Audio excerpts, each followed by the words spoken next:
welcome back. This is Malsiv. Thanks for joining us today. Back in my cave with my tree, which I'm still in love with. I've never built a tree before this one, so gonna be proud. Yeah, done some work. Invited my friend Gray in. He has done some work in here, made this little entryway into some mines. We're going to get to that in just a second. This is a storage room that I threw together. I like the texture of the crafting tables down here. Got some items. I know I'm going to need this guy eventually. 1.16. Anyway, yeah, considering, you know, the swamp above, and I'm sure there's slime chunks. Just from wandering around, doing pretty well on slime. So that's our little storage room. This this place over here, this likes to generate the slimes. So every now and again we'll see those guys. But if we venture, this is what I've been working on. So as you come down here into this sort of abandoned mine shaft, which Gray built this, and then I added some cobwebs just to kind of hold it up a little bit. We come around to this entryway. And this is the entrance to the vaults of Thul Faruhm.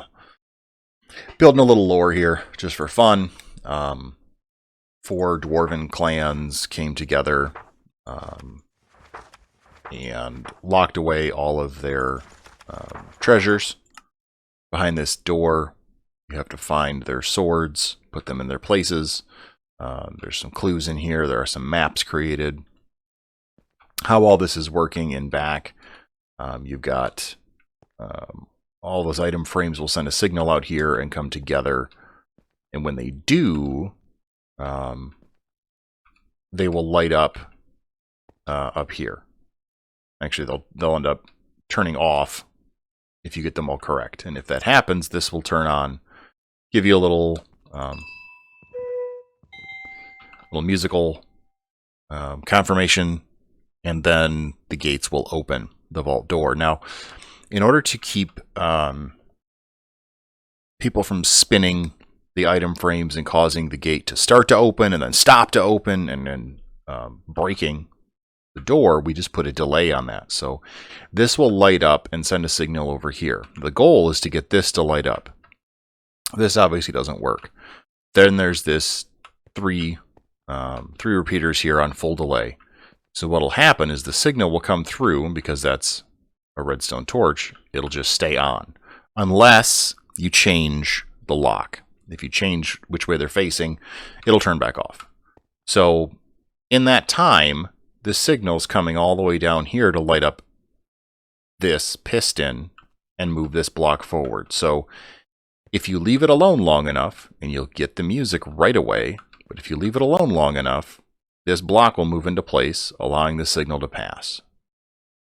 Then it comes into a pulse extender here, and goes up top to trigger that vault door. YDYT, the Minecraft 1.15 2-wide 4x4 piston door tutorial, is the YouTube video I used to build this door. I didn't build it on my own. I'm not a door guy. Not yet. Maybe I'll try one of these days. But yeah, I'll put a link in the description so you can go check that out. Super cool door. And I'll show you how that opens in a minute. So we got this delay to keep people from spinning it too fast and spamming the door. This one here is for when it turns off. You can't turn it back on fast enough to break it unless you're really, really trying. Because this pulse extender keeps it going long enough. This isn't going to be here in the end. That is so that we can come up here. Let's seal that back up. And if we want to see what happens, there'll be no music for this, but this sends the signal straight away. And now our door is open. And when you lose power, there we go. So we'll open it up. We'll see what's going on inside. Love that door. Super cool animation. So far, a couple of things that I have done back in here. A lot of this I've left alone. A couple of the caves I sealed off sort of redundancies where they lead to the same place. So this upper part goes in two directions. The one to the left just kind of dead ends, so does this one, but I did add a pit, which we'll utilize down the road. Right now you can jump in. There is water down here, so you won't die.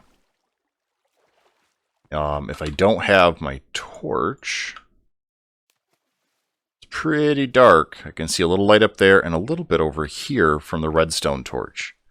And that's just to get enough light to get people to wander this way.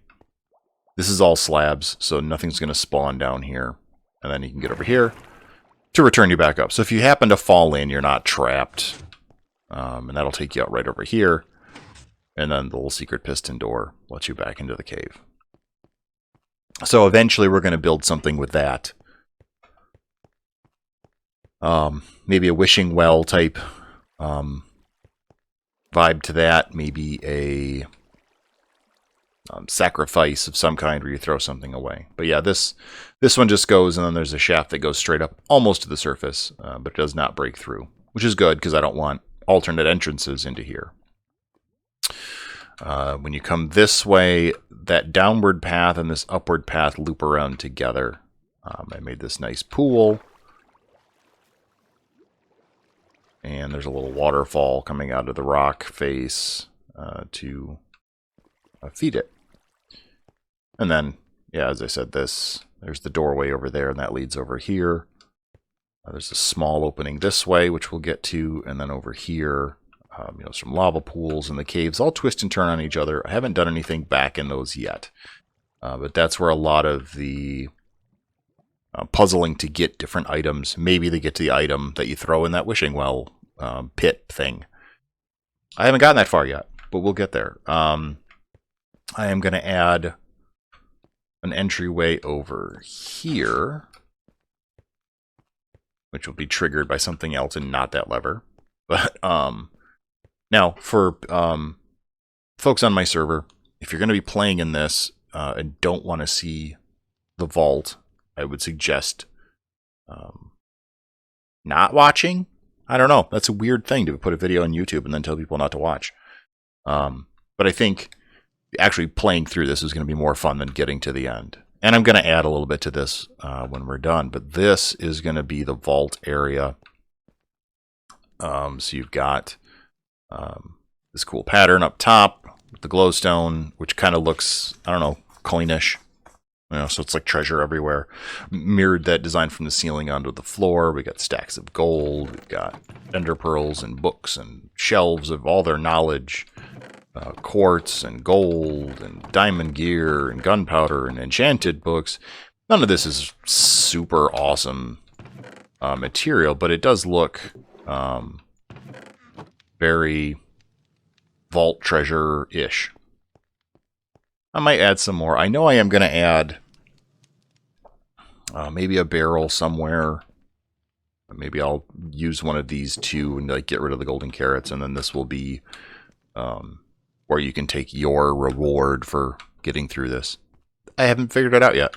I do want to put a door in this area before you can get inside. So I might take this pattern and pull it back a few more and put the door in this area here, like along those 3 blocks or something, and make a big vault door. Haven't got there yet. But we will. So at this point, had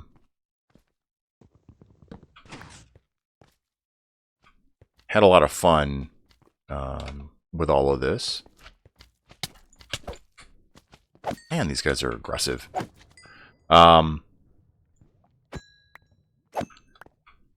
Yeah, want to build some more in, want to do some more cool stuff. The redstone behind this door to make it function, I really like, with the lock. The other one that I kind of enjoyed, it's pretty basic. as far as if you've done Redstone a while. If you're new to Redstone, this is something a little bit different, but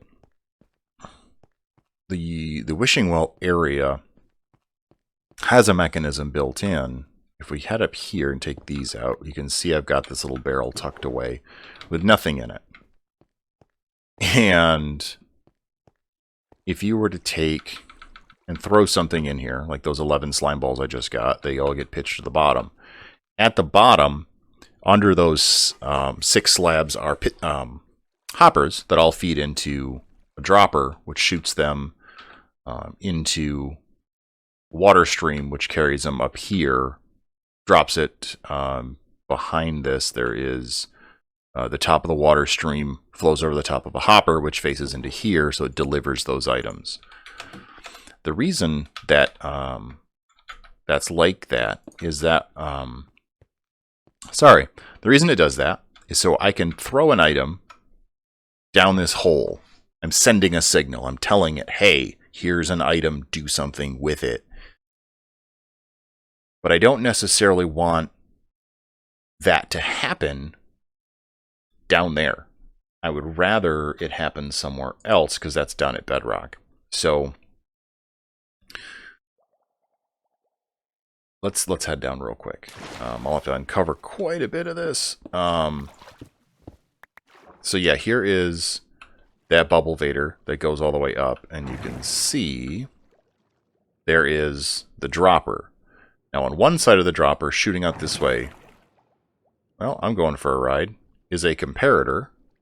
There's that hopper, by the way. So that comparator will read a signal from that dropper saying, hey, there's an item in here. And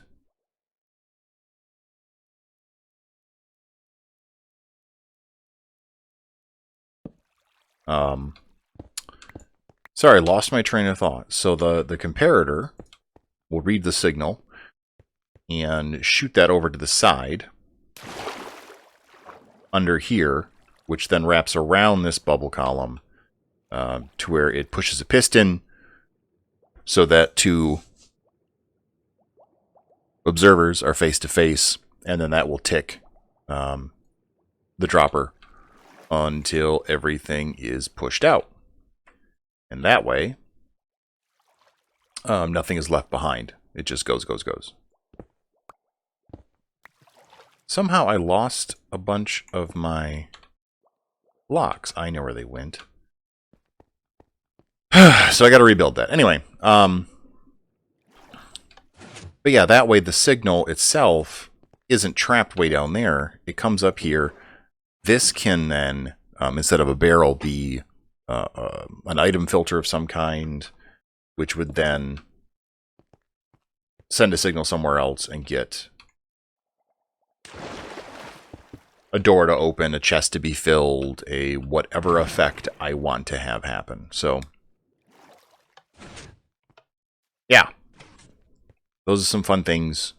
Just kind of building in little redstone parts like that for the future.